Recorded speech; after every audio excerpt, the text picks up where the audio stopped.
Housand at NAGC, and I'm really happy to have a chance to talk with you all today. So I'm going to ask you just some questions that I've been wondering. Sound good? Okay. Great.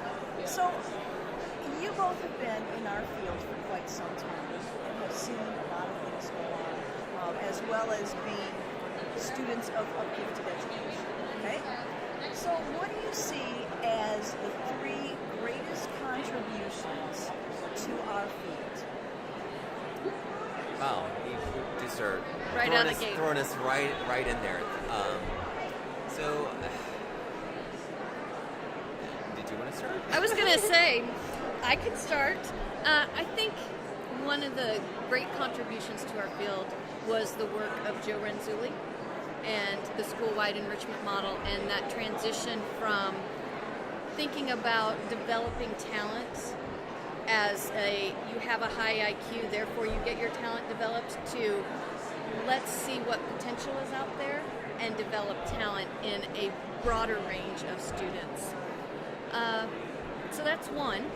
Well, and I'm gonna say that I agree with you there, and I have looked at within the school district how the work of Joe Renzulli and all his colleagues, including you all, have really been able to be translated into practice within classrooms and districts to make a difference for kids. And I should clarify too that Joe Renzulli started that process with the enrichment triad and then brought Sally Reese in with him. And so that was a partnership, I think, that helped continue to move the field so that it continued to move. And I was going to say, Oh, go ahead. I know there's a lot of offshoots and relatives of the basic school-wide enrichment field. And so, just kind of building on that a little bit, I think that the, really looking at that original three-ring conception, really kind of expanding the definition, and also casting a wider net and realizing that there are a great number of highly able children that are in great need of support, enrichment, and looking at those opportunities, resources, and encouragement.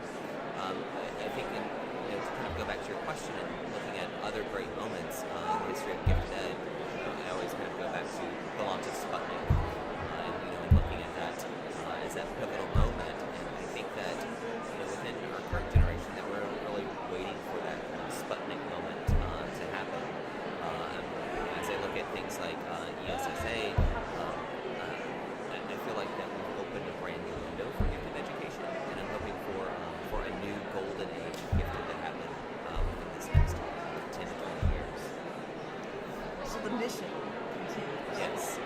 So other contributions to our field. Well, there have been a tremendous number of leaders in the field. I mean, we can't deny that the work of George Betts, Sandy Kaplan, Sally Reese, Del Sigley, Betsy McCoach, and I'm obviously forgetting people. I shouldn't have named people. But so many people have contributed. What I'm seeing and what I'm really excited about in terms of contributions to our field is that we have, and Brian alluded to this, a whole new generation, but as a field, we are growing. We are growing in number, we are growing in importance, and while we may be taking small steps legislatively with a long, long way to go, we have so many people that are thinking about gifted education and contributing in positive ways.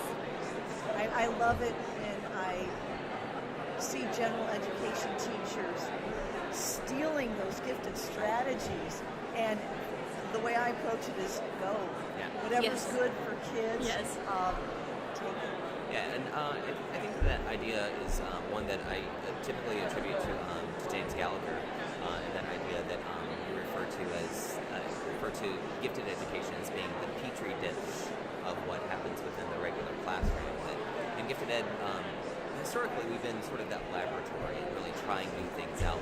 If you take a look at critical thinking skills or creativity, certainly gifted ed early on, we were really the leaders in that. And now those gifted secrets have found their way into the regular classroom, particularly in relationship to the technology, looking at the ISD standards coming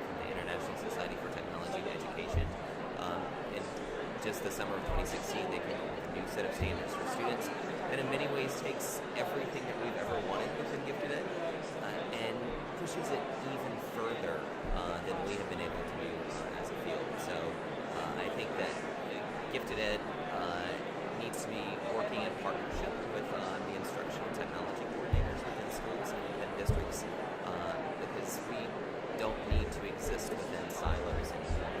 We have to, kind of get out of our gifted ed comfort zone and realize that we have stuff to learn from all of these other fields, as well as things that we really need to be sharing with them. So I think also that we really are truly standing on the shoulders of giants.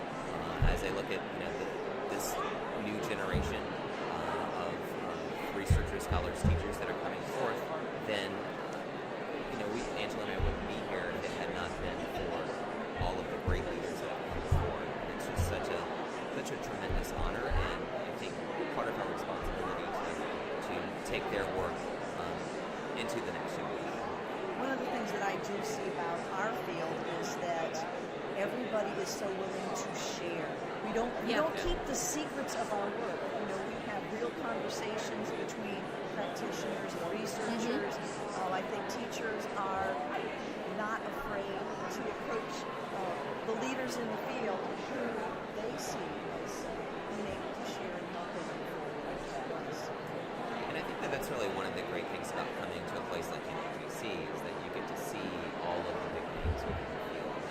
And I can remember coming to my first NAGC and kind of seeking out all of those people that you read about and realizing that they're real people. Yes. And it's such a great experience. So what year was your first NAGC? So my first NAGC was in 2000 in Atlanta. So that was the first one since I'm from Georgia. Then it was in my backyard, and then I guess after that, the first real one that I went to was a couple years later in Indianapolis. Okay. Do you want my first professional NAGC or when I was 14 and in trouble? Okay, I think I want to hear both stories. So my mother was a gifted teacher, and she went to NAGC, and I believe it was 1984. I was 14, and it was in Kansas City, Missouri.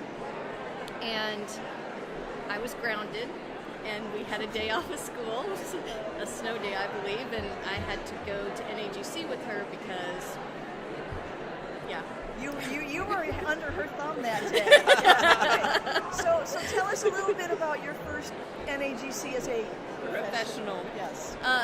My first NAGC as a professional would have been, 2004 or 2005, maybe 2000. Probably 2004. We were in Salt Lake City. Yeah, that would have been right. So, and that was, at the time, I was just completely overwhelmed because I was there in such a different capacity. Yes. And a newly minted graduate student. So. I remember my first NAGC, I went, it was probably a couple of years before your first one, so it was the late 1990s. And I remember going and hearing Jim Delisle speak, and he had just come out with a new book, and his room was overflowing. And so the only place to sit was on stage next to where he was speaking.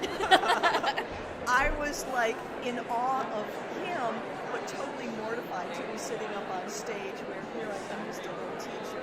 And now I think that we really do approach it as we are a community together. Mm-hmm. So let's talk about future directions, and I want to tie it to technology, because I know that the two of you are just a little tech savvy out there. Where do you see us going with technology in gifted education?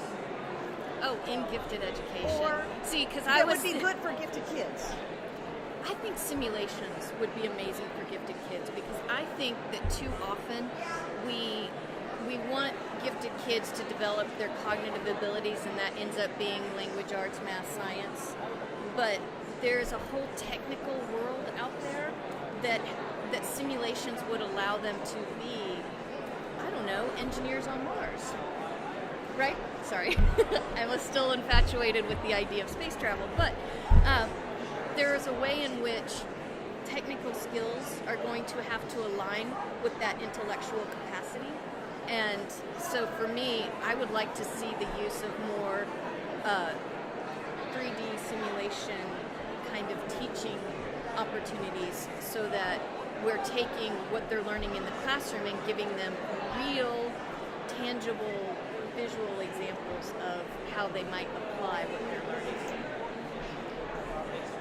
So what do you think, Brian? Yeah, I mean, I think that that's a great response, and just the work that's being done right now within virtual reality and all of the new devices that are coming out, I think just show a tremendous amount of promise for gifted kids being able to experience things as close to firsthand as possible. Really, that kind of thinking, acting, and feeling like a practicing professional. The other thing that I think that we're really on the brink of for the first time ever, a dream that we've had for a very long time within Gifted Ed, is this truly personalized learning experience.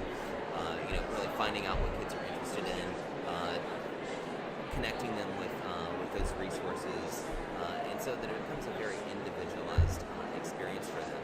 And I often think about this kind of the way that resources like Google, Amazon, Netflix have personalized that experience for us. So that when you're searching for something on Google or you're looking at different movies on Netflix, then they're suggesting things just for you. And I think the more that we see that kind of personalization trickle down into gifted ed classrooms within regular ed classrooms, I think we can really tap into those experiences. The other piece, also kind of going back to the virtual reality section, is really looking at the way that games and simulations can play into that. And I think that there's a whole new world out there to just explore. And I think it's an exciting time to be involved in education for those reasons. I agree, and it's an exciting time to be involved in gifted education. Absolutely. So thank you all for taking the time to talk with me today. My pleasure. You're welcome. Our pleasure. Thanks, Lauri.